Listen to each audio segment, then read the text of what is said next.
Hello नमस्कार and जय हिंद। आप सभी का बहुत बहुत स्वागत है वैद्य ट्यूटोरियल्स के ऑफिशियल चैनल पर, जहां पे हम पढ़ने वाले हैं क्लास 9th और क्लास 10th की मैथ और साइंस।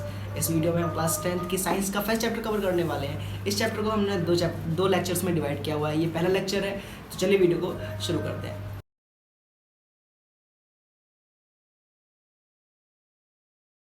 चैप्टर शुरू करने से पहले मैं आपको बता दूं कि आपने अपनी डेली लाइफ में बहुत सारी चीज़ों को ऑब्जर्व किया होगा, बहुत सारी चीज़ें देखी होंगी चेंज होते हुए, बदलते हुए, उनकी स्टेट बदलते हुए, मगर आपने इनके पीछे की साइंस को जानने की कभी कोशिश करी है? चलिए मैं आपको बताता हूँ कि जैसे कि आपने घरों में देखा होगा मम्मियों को दूध से दही बनाते हुए। और एक एग्जांपल दूं तो जैसे कि पेड़ों में जो फल लगते हैं, जैसे आम के पेड़ पे जो आम लगता है, तो जब शुरुआत में जब आम लगता है तो वो पहले से तो बहुत छोटा सा होता है, ग्रीन कलर का होता है। और अगर आप उस आम को उस स्टेज पे तोड़ के खाने की कोशिश करो तो वहाँ पे उसमें उसका टेस्ट कुछ अलग डिफरेंट होता है। कुछ टाइम के बाद वो थोड़ा सा साइज़ में बड़ा हो जाता है, तब उसका टेस्ट चेंज हो जाता है। कुछ टाइम के बाद वो और बड़ा हो जाता है, फिर उसका टेस्ट चेंज हो जाता है। फिर कुछ टाइम के बाद वो पकने लगता है। उसका आम का, मैंगो का कलर भी चेंज होता है, साइज़ भी चेंज होता है और टेस्ट भी चेंज होता है। ठीक है, तो एक्चुअली इनके अंदर ऐसा क्या चेंज हो रहा है, इनके अंदर ऐसा क्या रहा है जिससे कि ये एक अपना स्टेट भी चेंज कर रहे हैं, टेस्ट भी चेंज कर रहे हैं, कलर भी चेंज कर रहे हैं। ठीक है,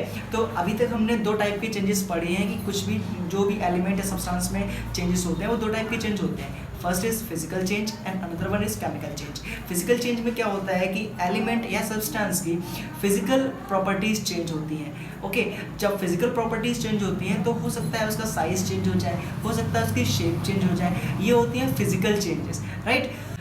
मगर फिजिकल चेंजेस में कभी भी कोई नया प्रोडक्ट नहीं मिलता।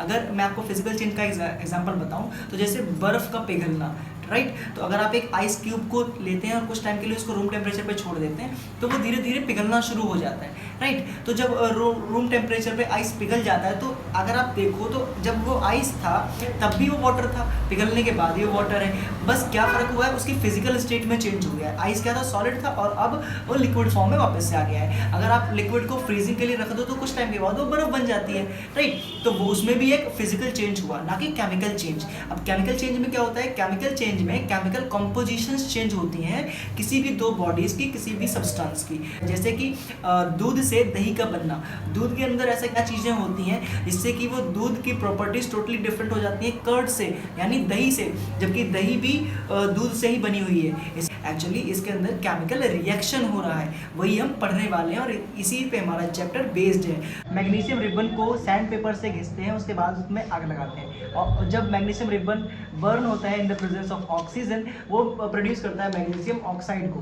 तो ये जो भी सारा प्रोसेस है इसे बोलते हैं केमिकल रिएक्शन। तो अच्छा, केमिकल रिएक्शन को लिखने का तरीका होता है, राइट। तो केमिकल रिएक्शन में दो साइड्स होती हैं, एक होती है एलएचएस साइड, एक होती है आरएचएस साइड। ठीक, अब एलएचएस साइड और आरएचएस साइड में जो बीच में डिफरेंस क्रिएट करता है वो होता है एक एरो। एरो का एंड पॉइंट होता है एलएचएस साइड की साइड और एरो का डायरेक्शन होता है आरएचएस साइड की साइड। ठीक है, तो जब हम किसी भी केमिकल रिएक्शन को देखते हैं और अगर किसी भी एरो का जिधर डायरेक्शन हमको दिखाई दे रहा होता है वो हमको समझ जाना चाहिए आरएचएस साइड में जो भी प्रोडक्ट होता है वो प्रोडक्ट क्रिएट हुआ है आफ्टर द रिएक्शन, राइट। तो रिएक्शन किसके बीच में हुआ है, दो रिएक्टेंट्स के बीच में हुआ है। और रिएक्टेंट्स वो सब्सटेंस या एलिमेंट होते हैं जो रिएक्शन में पार्ट लेते हैं, यानी जो रिएक्ट करते हैं। और प्रोडक्ट वो सब्सटेंस होता है जो after the reaction of two or more elements जो प्रोड्यूस होता है, उसे बोलते हैं प्रोडक्ट, राइट। अच्छा, इसका मैंने आपको एग्जांपल दिया मैग्नीशियम और ऑक्सीजन का। इसमें मैग्नीशियम अलग एलिमेंट है और ऑक्सीजन अलग एलिमेंट है, दोनों आपस में रिएक्ट हो रहे हैं और क्रिएट कर रहे हैं मैग्नीशियम ऑक्साइड को। अगर आप नोटिस करो तो मैग्नीशियम ऑक्साइड की properties is totally different from magnesium और ऑक्सीजन, राइट। तो यही केमिकल रिएक्शन होता है। बहुत सारी चीज़ें ऐसे, बहुत सारे केमिकल चेंजेस हैं, बहुत सारी केमिकल रिएक्शंस हैं जो हमारी डेली लाइफ में होते रहते हैं, नेचर में होते रहते हैं। अगर हम ऑब्जर्व करें तो हमें पता चल सकता है। तो formation of curd from milk, obviously जैसे मैं बता चुका हूँ, cooking of food, digestion of food in our body, process of respiration, rusting of iron, burning of fuel. These all are the examples of chemical changes in which chemical reactions are involved. जो भी मैंने आपको examples बताए हैं इनमें क्या होता है, केमिकल चेंजेस और केमिकल रिएक्शंस होते रहते हैं। और इसमें जो इनिशियल स्टेट का सब्सटेंस होता है, इनिशियल स्टेट का जो भी सब्सटेंस होता है उसकी नेचर और आइडेंटिटी दोनों ही चेंज हो जाते हैं इन द प्रोडक्ट में। केमिकल रिएक्शन ही एक कारण है जिससे कि किसी भी दो सब्सटेंस के बीच में कोई भी चेंज होता है, इसका नेचर और आइडेंटिटी इनिशियल सब्सटेंस की दोनों ही चेंज हो जाती हैं in the final substance, in the final product, right.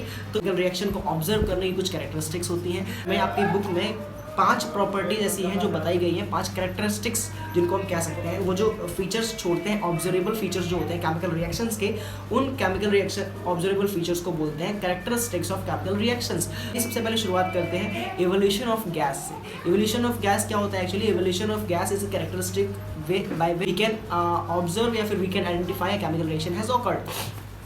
तो इसका मैं अगर आपको एग्जांपल बताऊं तो जिंक को डाइल्यूट सल्फ्यूरिक एसिड में अगर आप रिएक्ट करते हो तो रिएक्शन के दौरान उसमें से एक गैस के बबल्स क्रिएट होते हैं in the solution, right. Solution में कुछ गैस के बबल्स क्रिएट होते हैं, तो जो वो बबल्स होते हैं वो हाइड्रोजन गैस के बबल्स होते हैं। तो इस रिएक्शन को हम कह सकते हैं the reaction between zinc and dilute sulphuric acid is characterized by the evolution of hydrogen gas. Next characteristic है फॉर्मेशन ऑफ प्रेसिपिटेट।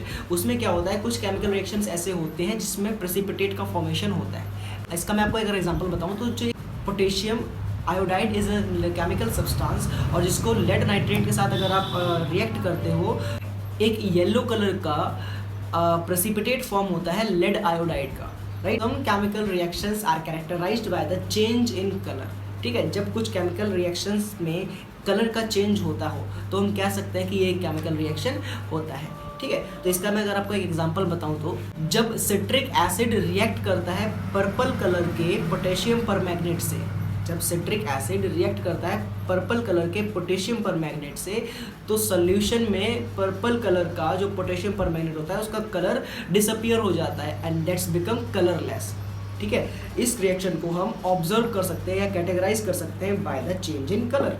अब आगे बढ़ने से पहले मैं आपको एक चीज़ बताऊं कि जितने भी केमिकल रिएक्शंस होते हैं ये कोई ना कोई हीट एनर्जी को बहुत ज़्यादा अमाउंट में रिलीज़ करते हैं, राइट।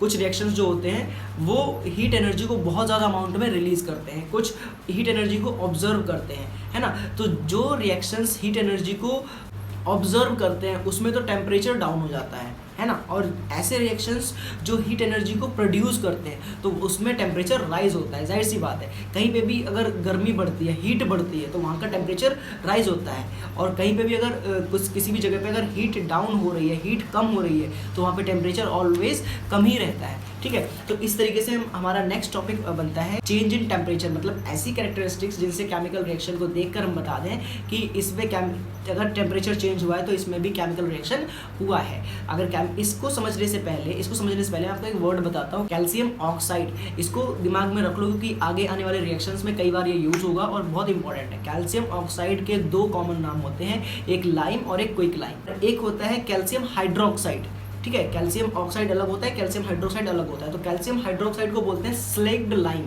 Right, slaked lime. और कैल्शियम ऑक्साइड को क्या बोलते हैं? Lime and quick lime, right. इन दोनों के नाम आपको पता होने चाहिए। और नेक्स्ट हमारा रिएक्शन इसी पे बेस्ड है, तो इसलिए मैंने आपको बताया, और ये याद रखना आपकी बुक में कई जगह यूज भी हुआ है, ठीक है। तो चेंज इन टेम्परेचर कैसे कैरेक्टराइज होता है? ऐसे chemical reactions, some chemical reactions are characterized by the change in temperature.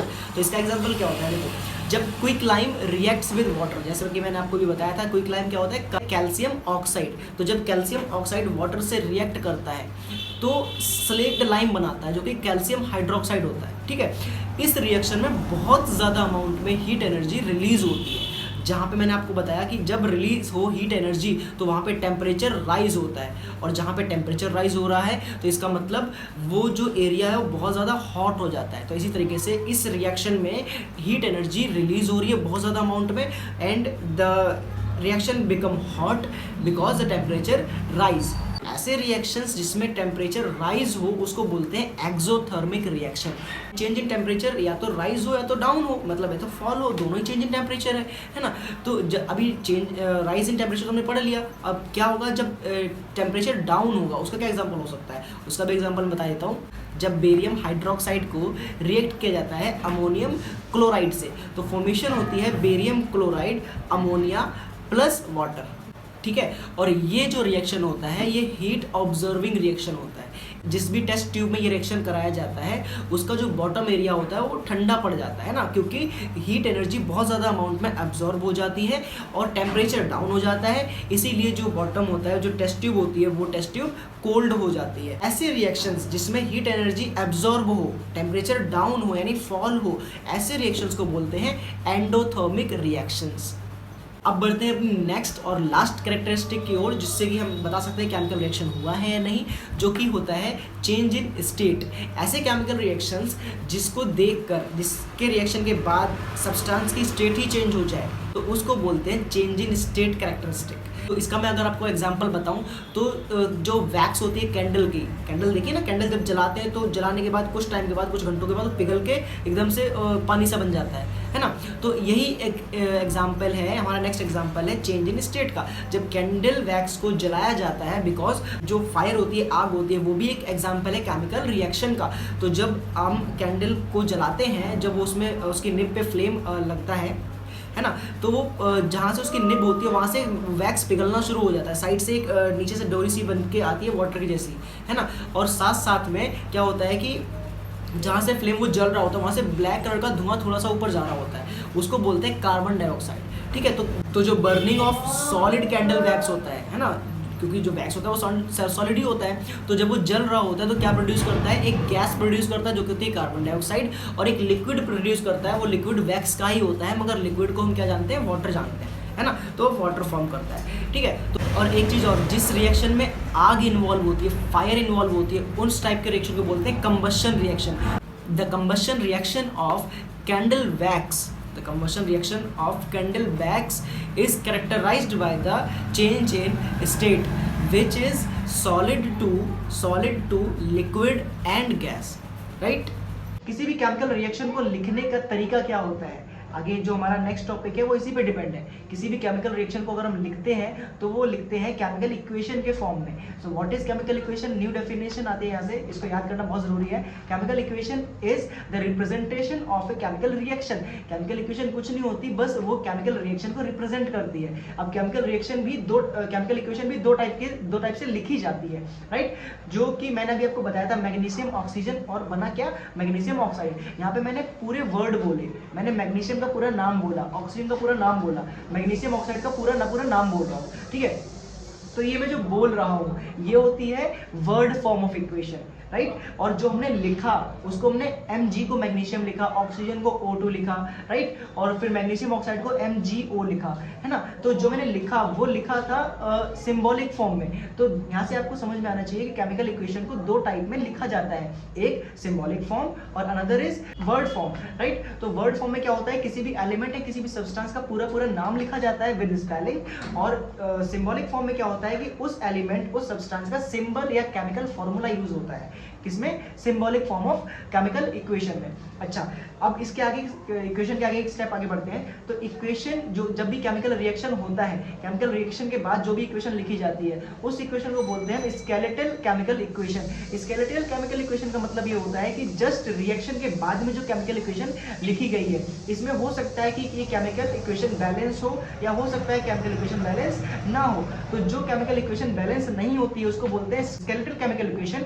और जो इक्वेशन बैलेंस्ड होती है उसे बोलते हैं balanced chemical equation, right. Skeletal chemical equation में ऐसा क्या होता है कि ये केमिकल इक्वेशन बैलेंस नहीं हो सकती। इसमें बस एक चीज की डिफरेंस होती है, एटम्स, जो भी एलिमेंट या सब्सटेंस के एटम्स प्रेजेंट है रिएक्टेंट्स में और प्रोडक्ट में, ये दोनों की दोनों नंबर ऑफ क्वांटिटीज बराबर होनी चाहिए in the reactants and the products, तभी ये केमिकल इक्वेशन बैलेंस होती है। आज की वीडियो यही समाप्त होती है, मगर खत्म करने से पहले मैं आपको बताना चाहता हूँ कि अगर आप चैनल पर नए हैं तो चैनल को सब्सक्राइब कर लें। वीडियो में अगर आपको कुछ भी समझ में आया तो वीडियो को लाइक करें, कमेंट करके बताएं आपको वीडियो कैसी लगी, या कुछ छूट गया हो तो मुझे कमेंट करके बताएं, नेक्स्ट वीडियो में मैं उसको कवर कर लूँगा। इससे अगली वीडियो में मैं बात करूँगा केमिकल इक्वेशंस कैसे लिखी जाती हैं, केमिकल इक्वेशन को बैलेंस कैसे किया जाता है, और टाइप्स ऑफ रिएक्शन क्या होते हैं, कितने टाइप के केमिकल रिएक्शन होते हैं और उनके क्या क्या एग्जांपल्स होते हैं, और एग्जाम पॉइंट ऑफ व्यू से क्या क्या इंपॉर्टेंट क्वेश्चन इस चैप्टर से आते हैं और क्या आ सकते हैं। नेक्स्ट वीडियो में हम वो बात करेंगे, डिस्कस करेंगे। वीडियो को पूरा देखने के लिए बहुत बहुत धन्यवाद।